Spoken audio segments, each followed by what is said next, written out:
The Netherlands has taken a bold step in the war against Russia, becoming the first NATO member to officially authorize Ukraine to strike military targets inside Russian territory, setting a new precedent in the conflict.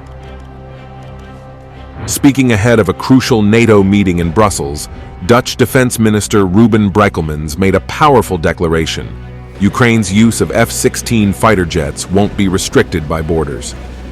International law doesn't stop at the border, Brekelmans stated, signaling a shift in the West's approach to the war.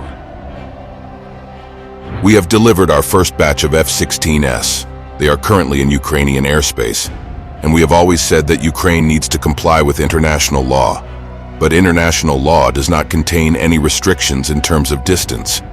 International law doesn't stop at the border or 100 kilometers away from the border. So we allow Ukraine to use the F-16s for their self-defense.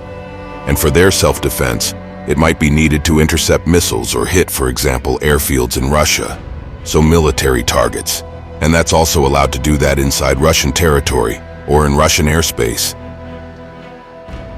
This decision comes after months of tense deliberations about the West's role in supporting Ukraine.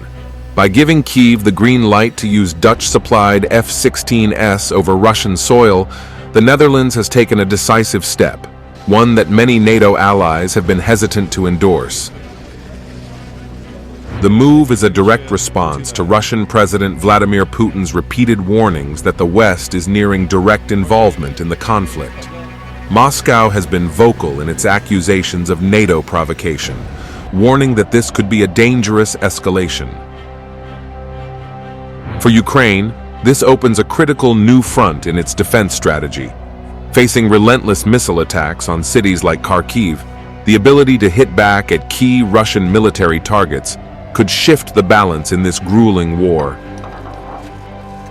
The Netherlands, along with Denmark, has led Europe's efforts to arm Ukraine with advanced fighter jets, symbolizing more than just support. They're giving Ukraine the tools it desperately needs to withstand Russia's brutal assaults.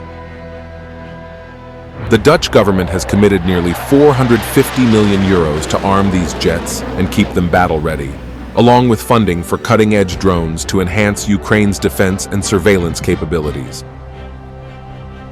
But this decision goes beyond military aid. By empowering Ukraine to strike within Russia, the Netherlands is directly challenging the Kremlin's narrative, pushing NATO's involvement closer to active engagement. Brekelmans' remarks signal a shifting stance within NATO as Western allies reassess their role in the conflict. The message is clear.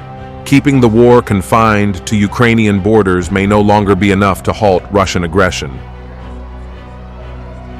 As NATO defense ministers convened in Brussels, this groundbreaking decision was expected to dominate discussions.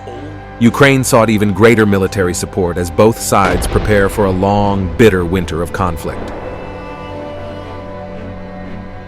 Meanwhile, Putin's threats of NATO's creeping involvement may soon become a stark reality on the battlefield. With Ukrainian pilots now flying Dutch F-16s, the prospect of Russian targets being struck from Ukrainian skies could transform the conflict. Brekelmans' words have set the stage for a dramatic escalation. For Ukraine to defend itself, he insists, it must keep Russia at a greater distance. How Putin reacts to this direct challenge could define the next, most volatile phase of the war.